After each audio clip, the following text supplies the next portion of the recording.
Welcome to the Real News Network. I'm Jessica Devereaux in Baltimore. The American-Israel Public Affairs Committee, or as we all know it, AIPAC, has wrapped up its annual policy conference. The D.C. conference is the lobby group's most organized public effort to influence members of Congress to adopt pro-Israeli policies. So what exactly is AIPAC looking to achieve this year? Here's a look at their legislative agenda, according to their website. Number one, they want to urge Congress to promote a hardline stance against Iran, also increase U.S.-Israeli strategic cooperation, and call Congress to provide $3.1 billion in aid to Israel for the fiscal year 2015. Now joining us to discuss the significance of AIPAC is our guest, Phyllis Bennis. Phyllis is a fellow at the Institute for Policy Studies in Washington, D.C., and the author of the book, Understanding the Palestinian-Israeli Conflict, a primer. Thank you for joining us, Phyllis. To be with you.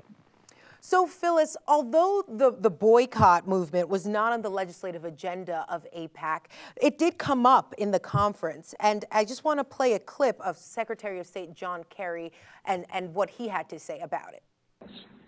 And I believe that we need to stand together with a single voice to reject any of the arbitrary, unwarranted boycotts of Israel. For more than 30 years, I have staunchly, loudly, unapologetically opposed boycotts of Israel, and I will continue to oppose those boycotts of Israel. That will never change. Phyllis, can you just give us some context? How is the recent boycott movement affecting the public relation efforts by groups like AIPAC? It's really quite extraordinary, Jessica. It's extraordinary to watch the degree of defensiveness among AIPAC leaders. We saw it in the speech by Israeli Prime Minister Bibi Netanyahu, who, of course, was the keynote speaker at the AIPAC conference. And he spent probably a good third of his entire speech focused on the BDS movement, the Boycott, Divestment, and Sanctions movement. That movement, of course, is a movement that was originally called by Palestinian civil society back in 2005, who called on supporters around the world to boycott and divest from and sanction Israel until Israel stops violating international law and human rights. And at the beginning, of course, it was more a rhetorical point than a reality. But these days, it's becoming a huge campaign with enormous impact for Israel. In Europe, the campaign is having very immediate and major financial, economic interests at stake in Israel. You see in Luxembourg, banking, and in Stockholm, the city council, major institutions throughout Europe are cutting off potential contracts with Israeli companies or with companies that are doing business in Israel because of their support for occupation and apartheid. And that is getting very threatening for Israelis and for Israeli interests. In the United States, we're seeing the BDS movement as a major part of what has been this incredible discourse shift in the last 5, 6, 10 years over how the U.S. public sees Israel and how it sees Palestinian rights. So we're no longer looking at it from the lens of Israel is our friend, Israel is our ally, Israel is the only democracy in the Middle East. The Palestinians are the problem. The Palestinians are, quote, terrorists or something like that. We're now seeing much more of it in the context of human rights violations. We're looking at this as a rights-based issue, where one side has obligations under international law, and they're violating those obligations. That's the basis of the BDS movement. And that's what's been so extraordinary about it, that it's having so much impact that you've heard President Obama and Secretary of State Kerry refer to it in the context of, if Israel doesn't make some serious changes, they're going to face a worldwide effort at boycotts and isolation of Israel. Now we hear it from Secretary Kerry again at AIPAC, and we hear it from the Israeli Prime Minister himself, who spends a huge amount of his time challenging the BDS movement. Okay, and among the many American politicians who spoke at the conference, there was Democratic New York Senator Chuck Schumer, and he maintained a hardline position on sanctions against Iran during the ongoing negotiation. Here's a clip of Senator Schumer's speech.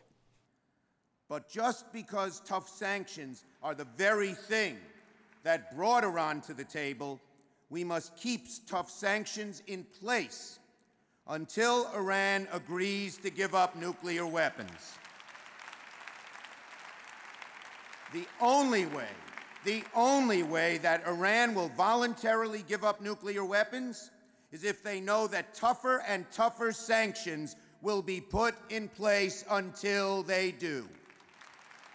That was Senator of New York Chuck Schumer. So, Phyllis, some commentators look at the U.S. recent engagement with Iran and the fact that the U.S. did not militarily intervene in Syria as sort of an indication of AIPAC's declining influence on U.S. foreign policy. What's your take? I think that's absolutely right. There's a host of reasons, but if we're looking for evidence, the failure of AIPAC to force a vote in favor of military strikes against Syria last summer, the failure of AIPAC, at least so far, we shouldn't assume that this will always be the case, but at least so far, they have failed in their very intensive effort to gain congressional support for new sanctions, even while the U.S. is engaged in very important negotiations with Iran, with other international partners as well. So we're seeing a serious decline of influence. AIPAC never called the shots entirely on its own, but it was, and in fact remains, a very powerful actor inside the Beltway, particularly in influencing Congress. There's a lot of money at stake. AIPAC is one of the most powerful lobbies in Washington, and there's a great deal of fear among members of Congress to cross it. But what you're seeing now is that fear has lessened. Hasn't gone away entirely, but you see members of Congress on the floor of Congress being willing to speak against what AIPAC wants and vote against what AIPAC wants. So you don't any longer have this scenario where you have votes where everybody there votes in favor of what AIPAC wants, and if you are not willing to vote for it, you have to stay home or hide in the cloakroom. That just isn't the kind of power that AIPAC has anymore. Part of it has to do with political shifts within the Jewish community. AIPAC can no longer go to members of Congress, to the administration, to anybody in Washington and say, number one, we have a lot of money, and if you don't toe the line the way we want you to, we're going to fund an opponent that you may not even know exists yet. We're going to find one and fund her, and you're going to lose. And we control a lot of Jewish votes. And if you don't vote the way we want, we're going to tell all those people not to vote for you. The problem is AIPAC still has money. They still have a lot of money, and they can use it, and they do, and they can threaten people, but they can only threaten people who are already a bit vulnerable. They really can't threaten members of Congress or the Senate who are solid and have a good base in their own district. Most importantly, AIPAC no longer can make the claim, which was never really true, but they used to claim it. They can no longer claim that they are the only institution that can speak for Jews in Washington. Jews like me, well, not necessarily Jews who have all of my views, but Jews now have a wide-ranging set of opinions about Israel. You have an organization like Jewish Voice for Peace that has, I think, probably as many members around the country as AIPAC has. Maybe their mailing list isn't quite as big. They certainly don't have as much money, but they suddenly have enormous influence, particularly among young Jews and on college campuses. In Washington, an organization like J Street challenged the taboo where AIPAC used to be able to say no one else can speak for Jewish interests. Suddenly there's J Street saying we are pro-Israel and pro-peace. So you have a lot of challenges to AIPAC right now, and we're seeing that play out where they are simply not able to call the shots on their own the way they always thought they could. Okay, let's turn and talk about those people who are in support of AIPAC. There was a recent New York Times op-ed that was published. It's titled, "AIPAC is Good for America," and it was written by political editor of Jewish journal Shmuel Rosner. He writes, quote, "If AIPAC is guilty of anything, it is guilty of leadership mongering, of wanting America to continue playing an active role in shaping the Middle East and the rest of the world. This is something that critics of AIPAC's specific policy should acknowledge and applaud." Phyllis, do you agree that this pro-American stance advocated by AIPAC plays a positive role in global politics? No. Not to put too fine a point on it, but no. I would certainly acknowledge that a big chunk of AIPAC's raison d'etre is precisely to encourage this understanding that the United States should remain, quote, the sole superpower who can tell the rest of the world, and specifically the Middle East, what to do, what not to do, who gets to have weapons, who doesn't, who gets to have a state, who doesn't, all of those things. That's what AIPAC has always wanted. Is that a good thing? No, I don't think so. The US is changing its relationship around the world, and some of that change is a response to the reality that the US is no longer the unchallengeable superpower that it once was. There are many changes afoot. The nature of US empire is very much changing and is somewhat on the decline. It doesn't mean that the US now has faces a strategic threat from somebody. The US still has the biggest economy in the world, has by far the most outrageously bigger, stronger, tougher, etc. military than the next 15 countries around the world. So those things haven't changed.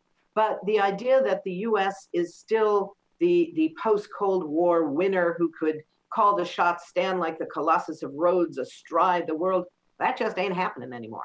All right, let's talk about what wasn't discussed at the conference, specifically the issue of settlement construction. Statistics from the Israel Central Bureau of Statistics showed that settlement construction more than doubled in 2013 from the previous year. Just really quickly, Phyllis, give us an update on the U.S. position on settlement freezes and how that's affecting the peace negotiations between Israelis and Palestinians. Right now, the U.S. is not calling for another settlement freeze. It was the agreement to getting the Israelis to come to this round of peace talks, the round that I'm calling the Einstein talks, because this is sort of like Einstein's last definition of insanity, doing the same thing over and over again and thinking you're going to get different results. That's what Secretary Kerry is doing this time around. He's not going to get different results. But what they had to promise the Israelis to get them in the room was, among other things, that they would not impose another settlement freeze. So we don't have calls for a settlement freeze, despite the massive escalation in the pace of land seizures, expulsions of Palestinians, demolition of Palestinian homes. If we want to talk about what is undermining the legitimacy of Israel, what Bibi Netanyahu likes to talk about, the threat of delegitimation, that's what's delegitimizing Israel all around the world. And it's going on with the US saying not a word. AIPAC doesn't really have to worry about lobbying for the $3.1 billion in military aid. Israel is already going to get that. That's already in the budget. It's already been approved. They don't have to lobby for that. That's part of the problem, is that the US continues to fund solely the Israeli military. This is not economic aid. Appropriately enough, Israel is the 27th wealthiest country in the world. It certainly doesn't need economic aid. It doesn't need military aid either, but that's what we're giving it. $3.1 billion in military aid. Unquestioned, and it's the only country that's allowed to spend a big chunk of that, a quarter of it, on their own research and development at home, competing with the Pentagon. Every other country has to spend all of their military aid here in the United States. All right, Phyllis Bennis, always a pleasure having you on. Thank you for joining us. Thank you. It's been a pleasure. And thank you for joining us on the Real News Network.